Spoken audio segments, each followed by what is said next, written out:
my god! Okay, it's happening! Everybody stay calm! What's the procedure, everyone? What's the procedure? Stay calm! Everybody calm down!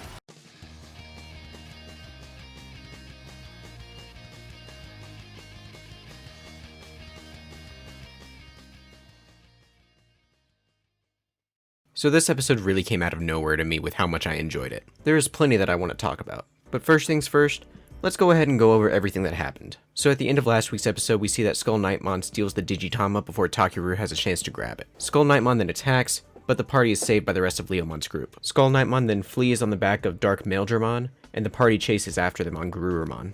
I must say, the Digimon in this series definitely has more endurance than in the original series. Before, it seemed like whenever they evolved and had a tough battle, they'd be out of commission until they at least had a chance to eat again. Agumon and Gabumon literally just got out of a fight not even 5 minutes ago, and they're already good to go for another one. Though, admittedly, this is most likely due to them getting all their energy back from Angemon. Anyway, the group chases Skull Knightmon back to a fortress. Before they can fully catch up though, they're intercepted by a new enemy, Splashmon, another returning Digimon from Cross Wars. Skull Knightmon is able to retreat into the fortress as the group deals with this new enemy. It doesn't take long for them to realize that Splashmon is completely outclassing them. Garurumon and Greymon very quickly evolve to their perfect forms, but continue to struggle. While this is all happening, there are a couple of other things going on. First, we get some scenes in the real world with the rest of the kids. This time, we see Mimi at her home with her parents and her grandfather, and we see Joe at his home with his brother.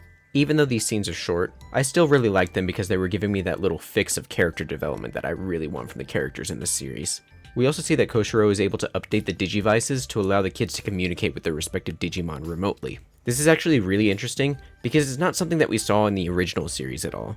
Seeing this kind of remote communication between all of the characters could lead to some really interesting party divides later on. Meanwhile, in the digital world, Tentomon, Piomon, Palmon, and Gomamon encounter a swarm of these small, familiar-looking Digimon led by Calamaramon.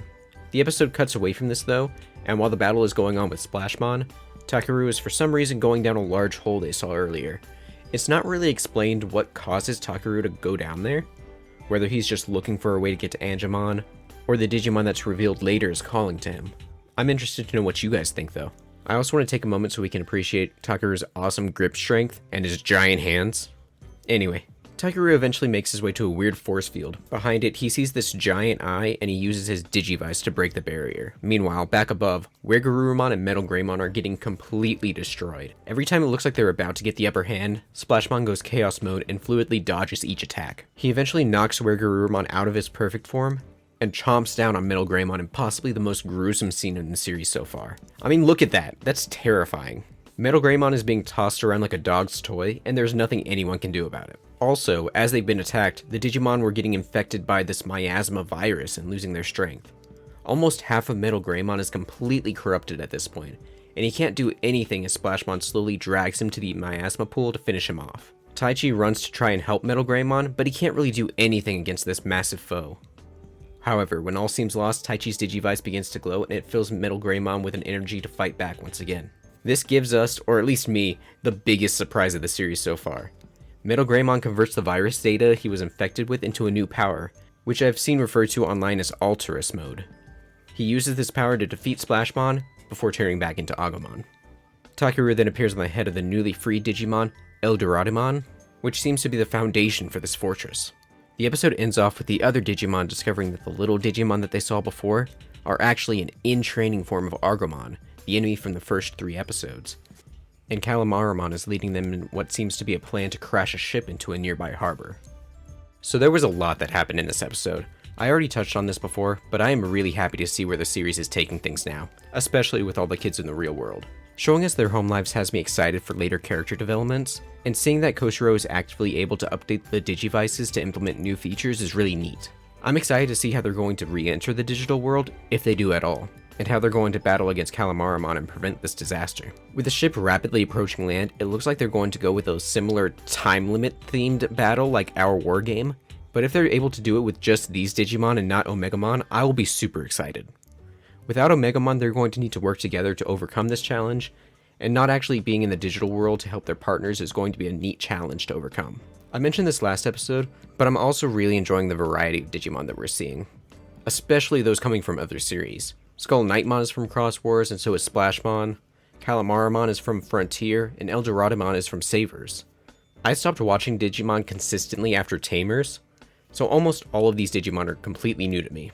I'm excited to see what they can do, and they might actually get me to go watch these other series just to follow the excitement of seeing new Digimon. Now, on to the part of the episode that had me the most excited.